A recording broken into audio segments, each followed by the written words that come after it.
Okay, so when we looked at heat transfer, we talked about the idea of heat lost is gained by something else in the system, right? So the heat lost is gained by something else in the system. And we introduced that kind of in the way of conservation of energy in a closed, isolated system. Well, now we're going to take that one step further. We're going to stick with our closed system, but we're going to look not at an isolated system, but just as a general closed system. And remember, in a closed system, no mass is lost, but we can transfer energy in and out of that system. So we're going to look at the total internal energy of the system in our case. And I want to remind us what that means. This is the energy of all the molecules in the system, okay? So we needed to know, we've go back and look at the internal energy mini lecture to kind of remind you about that. And we're going to look at the change in this internal energy. And I also want to remind us that this goes by another name. We also sometimes will see this written as the thermal energy. Now, regardless of really what we're talking about, energy conservation is going to happen, right? So in a closed system, we also get energy conservation, okay?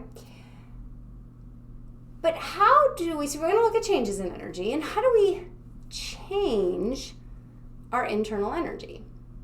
What causes changes in internal energy? Well, we know that any change in energy, we know that heat. If we add heat or take away, we could change our internal energy, right? And whenever I do work on a system, I also change energy. So both the work and the heat cause changes in internal energy. And this leads to our first law of thermodynamics, which tells us that the change in internal energy is equal to the heat and the work. Okay, now here's the catch. We often see this in two different ways. This is one way. You might also see the change in energy as equaling the heat minus the work. Now, how can we see the same equation two different ways? And it all has to do with our signs. The signs are very, very important. So I'm actually going to operate, and I'll show you why in just a minute. I'm going to erase this one for just a moment. And we'll come back to that and see if it makes sense. But I want to introduce you to the signs of the work, the things that matter. Now, if I want to increase my internal energy, if I'm going to add energy, how could I do that? I could either add heat or I could do work on the system, okay? So this is where the signs become critical. When the heat is positive, as opposed to negative, when the heat is positive, that means we are adding heat to the system. When Q is a negative value, that means we are removing heat from the system, meaning heat is moving into the environment. Okay? Similarly with work, if we are adding work, this is work that's being done on the system. So if work is positive, that means work is being done on the system. If work is negative, that means work is being done by the system. So if work is being done by the system, it's going to change its energy. It's going to use that energy to do the work. So the work would be negative. Now, this is where the difference comes in, and depending on sort of your framework, it'll always work out, but you might see the equation differently. So I want to make sure that I clarify that. So I said the other way we see this equation is Q minus the work. But in this case, nothing changes about Q, okay? If I add heat, Q is positive. If I remove heat, Q is negative. But what does change is the way we think of work. In this use, negative work means it is work on the system. Positive work means it's work by the system. Now, does that work for us? Well, yeah. So if I do work on the system, I'm adding energy to that system. Negative work, Q minus a minus work is a positive. If I do work by the system, meaning I am removing some of the energy because I'm using it to do work, W is positive, and Q minus W gives me a reduction in the change in energy. So these are actually 100% compatible. That's how we view positive and negative work, right?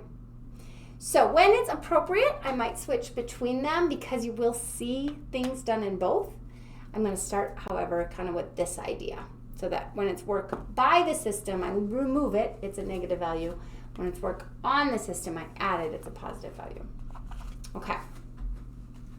Let's do an example on how we use the first law in its foundational form. And then we're going to do thermodynamic processes that rely on the first law to understand. And we'll get much more practice using it. Okay, so here is our example that we're going to start with. The container holds 5.0 times 10 to the 22 molecules. A piston compresses the gas, so this is a gas, those molecules are a gas. A piston compresses the gas, so I'm keeping that, pushing down on that gas, doing 45 joules of work on the system, on the gas. The temperature of the gas when that work is done changes by 20 degrees during that process. The question is how much heat is transferred, and is heat transferred to the system or is heat transferred away from the system? We use the idea of the first law of thermodynamics to figure that out. So we're interested in how much heat is transferred. So if I solve this equation for Q, I get Q is equal to my change in internal energy minus my work. Okay? All right.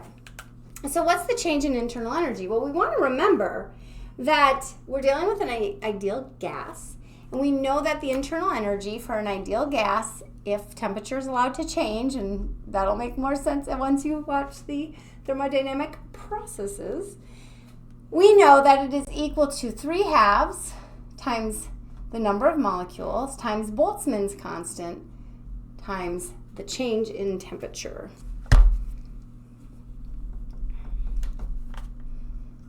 If we're looking at a change, the internal energy is just the temperature. Okay, and we're using this version of internal energy because we have the number of molecules. If we had the number of moles, for example, we could use the other version. Just as a reminder, go back and look at that other version. It's just the molar times RT, delta T. Okay, but we have the number of molecules, so we can use this one. So now we're just going to plug in our values. We have 3/2. The number of molecules is 5 times 10 to the 22. Boltzmann's constant is 1.38 times 10 to the minus 23. And we're told our change in temperature is 20 degrees. So the change in internal energy is 41.4 joules. 41.4 joules. So I can use that value here in my change in internal energy.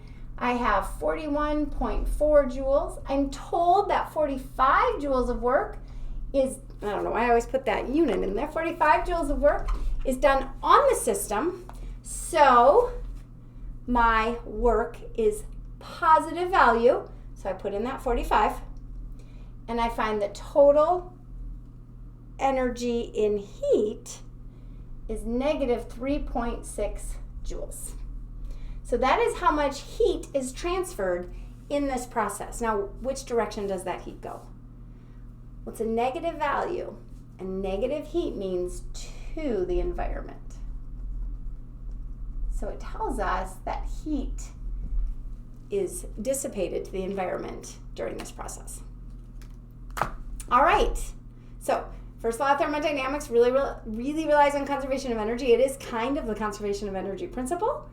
Looking at closed system, the internal change in the internal energy is related to the heat and the work done on that system.